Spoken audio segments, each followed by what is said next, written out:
सपनों की दुनिया में अब एक नई चमक लाएं। अपने घर की रौनक में चार चांद लगाएं। थकी हुई दीवारों में नया जोश ले आएं। इंटेलेक्स पेंट्स के संग जिंदगी में कुछ अच्छी यादों को बनाएं। करें 180021239494 पर। नमस्कार, मैं हूं प्रमोद और आप देखना शुरू कर चुके हैं दी सड़कनामा.com। लोकसभा चुनाव का ऐलान होने के साथ साथ ही विभिन्न राजनीतिक पार्टियां हैं वो अपने अपने उम्मीदवारों को लेकर के मंथन कर रही हैं। आज हम इस वीडियो में चर्चा करेंगे जननायक जनता पार्टी को लेकर के। जी हां, हम आपको बता दें कि जननायक जनता पार्टी का बीजेपी के साथ गठबंधन टूट चुका है और जननायक जनता पार्टी ने बीजेपी के सामने पहले ये शर्त रखी थी कि उनको हिसार और भिवानी 2 लोकसभा क्षेत्र है वो दिए जाएं। तो भारतीय जनता पार्टी है वो उसको लेकर के राजी नहीं हुई और भारतीय जनता पार्टी ने उनको ऑफर किया कि वो रोहतक सीट है वो लड़ ले। यानी कि ये कह सकते हैं कि बीजेपी अपनी भाषा में रोहतक सीट है उसको लूज मान रही है। बीजेपी ये मान रही है कि रोहतक सीट है वो हम नहीं जीतेंगे। इसके साथ साथ ये भी जो हिसार और भिवानी सीट को लेकर के जो जननायक जनता पार्टी है उनकी क्या स्ट्रेटजी है उसको लेकर के हम चर्चा करेंगे। तो सबसे पहले जो, क्योंकि पहले ही कयास लगाए जा रहे थे कि हिसार सीट पर अजय सिंह चौटाला परिवार का कोई सदस्य है चुनाव लड़ेगा।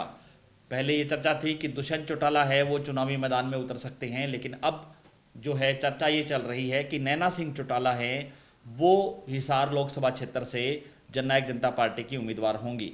और नैना चौटाला है क्योंकि उनका जो मायका है वो शेखुपुर दड़ोली गांव है जो कि आदमपुर विधानसभा क्षेत्र का हिस्सा है।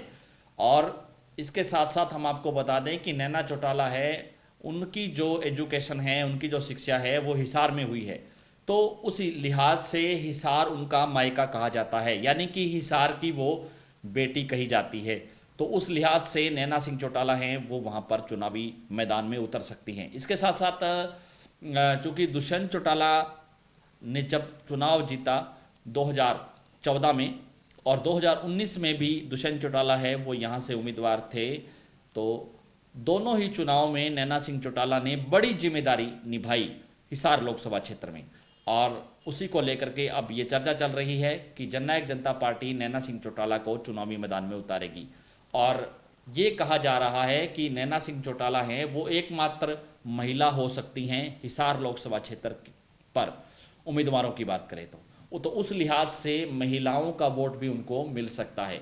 तो इस तरह की स्ट्रेटजी है वो जननायक जनता पार्टी हिसार में उतार रही है। वहीं भारतीय जनता पार्टी है वो ये सोच रही है कि यहाँ से चौधरी रणजीत सिंह चौटाला को चुनावी मैदान में उतारा जाए, क्योंकि उनका नाम है वो पिछले 2-3 दिन से खूब चर्चा में चल रहा है। हालांकि आज बीजेपी की पार्लियामेंट्री बोर्ड की मीटिंग होनी है दिल्ली में और उस मीटिंग के बाद है जो बाकी 4 सीटें बची हैं उनको लेकर के भी उम्मीदवारों का ऐलान है वो हो सकता है।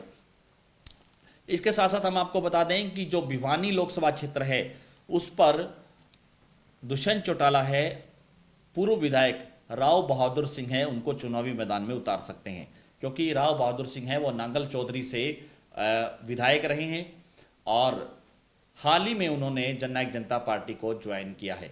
अहीरवाल हैं और अहीरवाल क्षेत्र से जो है उनका दावा बनता है। तो उस लिहाज से हालांकि दुष्यंत चौटाला है वो इस तरह का कॉम्बिनेशन वहाँ पे बैठाने का प्रयास कर रहे हैं कि जाट वोट और अहीर वोटर अगर मिल जाएं तो भिवानी में वो मजबूत हो सकते हैं। तो उस लिहाज से क्योंकि डॉक्टर अजय सिंह चौटाला हैं जो जेजेपी के अध्यक्ष हैं वो भी सांसद रहे हैं भिवानी से, और उनकी वो ये कहते हैं कि ये भिवानी क्षेत्र है वो उनकी कर्म भूमि रही है। और नैना सिंह चौटाला हैं वो भी बाडड़ा से विधायक हैं मौजूदा जननायक जनता पार्टी से, तो बाडड़ा विधानसभा क्षेत्र है वो भी भिवानी महेंद्रगढ़ लोकसभा क्षेत्र का हिस्सा है।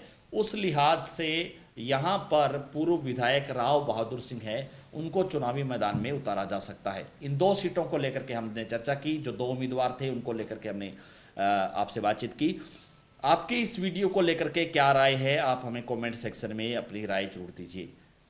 लोकसभा चुनाव को लेकर के तमाम जानकारियों के साथ जुड़े रहिए दी सड़कनामा.com पर। यूट्यूब पे देख रहे हैं तो हमारे चैनल को सब्सक्राइब कर लीजिए। अगर फेसबुक पे देख रहे हैं तो चैनल को फॉलो करना ना भूलें। बहुत बहुत शुक्रिया।